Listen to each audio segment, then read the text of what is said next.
What's up guys, my name is Liam, and in today's video we're going to be taking a look at the Titan Army P2510s. This is the only 24.5 inch IPS display that does have a resolution of 2560 by 1440. It also does come with a 240 hertz refresh rate, and all of this is coming in at the impressive price of right under $250. So in this video I'm going to be talking about how my experience has been using this, what it's been like to game on, and whether or not this could possibly be the perfect budget gaming monitor for you.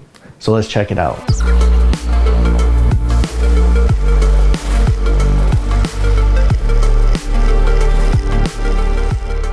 Before we get started, I did want to let you know this was sent out to me. However, everything you're going to be hearing in this video is going to be my own words and my own opinions. Included inside the box, it does come with a DisplayPort cable, the power cable, and the one thing that is impressive about this monitor for the price point is it does come with its own calibration sheet. So each one of these monitors does come color calibrated for you out of the box. The first thing that I did notice about this monitor out of the box is how incredibly lightweight it is. And this is actually a really great thing because the stand that does come included with this is terrible. So the fact that this is so lightweight, you should be able to use just about any type of aftermarket monitor arm. The stand is actually really simple to install and even remove if you needed to do so. However, the only function of this stand is to tilt the monitor backwards and forwards. It doesn't have any type of height adjustment to it, and you're not able to rotate it at a 90-degree angle or anything like that. So not only did I find that this stand set way too low for my liking on my desk, it also has a rather flimsy feel to it. Now, it doesn't feel like the monitor is going to tip over or fall or anything like that,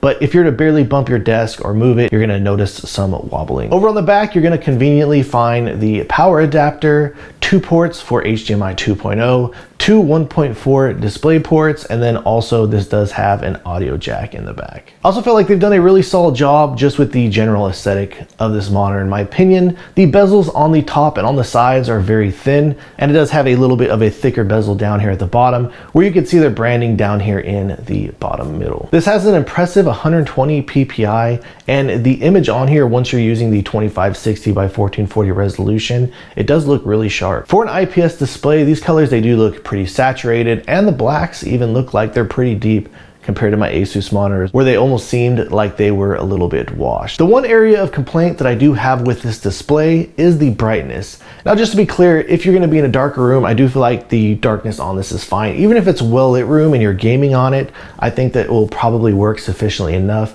However, the brightness on this is only coming in around 300 nits. So if you're somebody who generally prefers a brighter type of a monitor, or you're in a very well lit environment, then this might not be the monitor for you. Though this is an IPS display with a matte coating, another weakness that I found with it is the viewing angles. If this is your only monitor and you're just purely using it for gaming, I don't see it being too much of an issue as long as you're sitting directly in front of it, which is generally going to be the case. However, if you were to start to tilt this monitor in either direction or start to veer off and look at it from the sides, you can very clearly see that the viewing experience does tend to degrade quite a bit. And this is one area that I really wish that Titan Army had gotten right, due to the fact that since this is coming in at such a great price point, I do feel like there's a lot of people out there that could have possibly been interested in picking this up as a secondary monitor. While they have it, they can try out the 2560 by 1440 on a 24.5 inch display. Since it's such a low price point, to be able to use it for a second monitor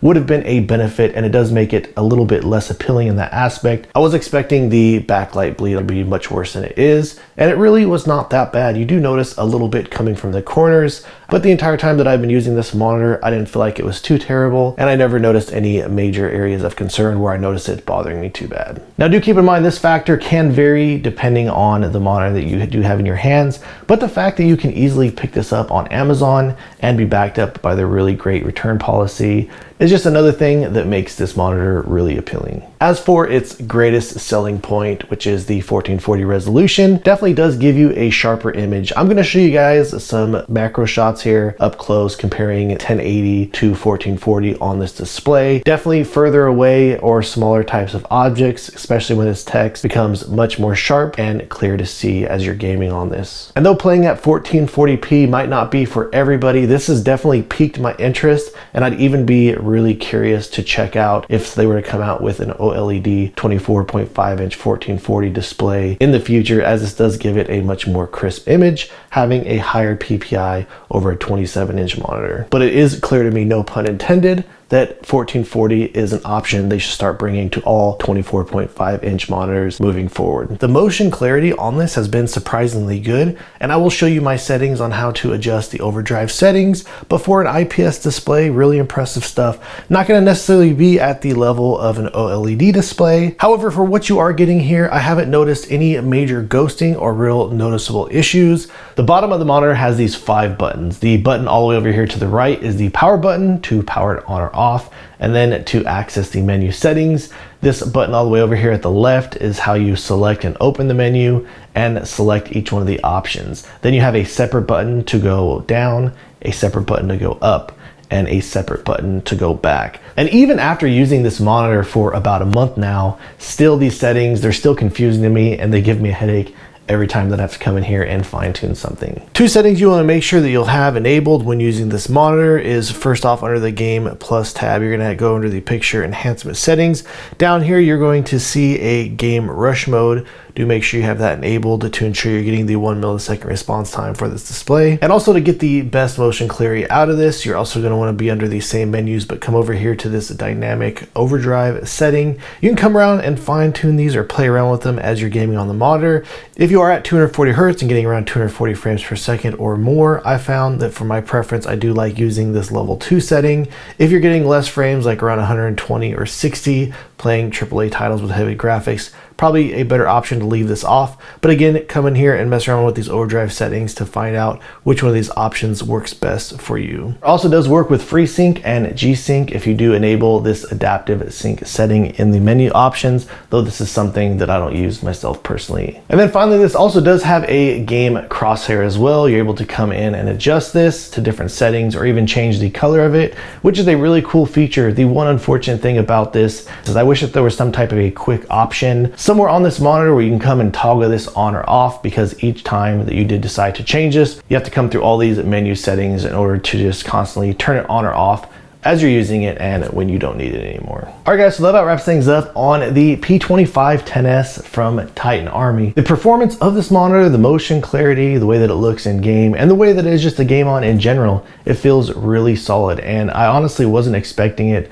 to be as good as it is. Now, don't get me wrong, it's not going to be on the level of something like an OLED display. And in fact, even though I did enjoy my time using this, I was really excited to get back over to my 27-inch. And the fact that you do get a really sharp image on here when you're gaming, I mean, it could definitely be a benefit depending on the type of games that you do play, especially if you're somebody that does like to stick with a 24.5-inch monitor. You don't prefer gaming on a 27-inch monitor yourself. For me personally though, however, I've always kind of been somebody who's gamed on a stretch resolution. And another kind of downside to playing on the 1440 resolution, if you're gonna be at such a budget, depending on what type of system you have, is this is gonna drop your overall frames per second as well. And even depending on the titles that you're playing, then like I said, overall it is a really solid option. Now, would I recommend, if you have a Zowie esports monitor out there, picking this up? In my opinion, I would say no. Personally, again, you're just gonna have to go based off of what you feel like is gonna be the most important for you. Do you want just a little bit more of a sharper image? For me personally, I would prefer having a little bit lower latency, even having a higher refresh rate, as I do like to push my games to the maximum when it comes to the smoothness. So with all that being said, I can absolutely say that this Titan Army 24.5-inch 1440 240 hertz monitor is gonna be the best bang for the buck that I've ever gotten a chance to experience. All right guys, so if you have any additional questions or feel like I left anything out, please let me know in the comments down below. If you've enjoyed watching this video and are interested in seeing more videos like this in the future, please drop this video a like and subscribe to my channel. And thank you guys so much for watching. I look forward to seeing you in the next one.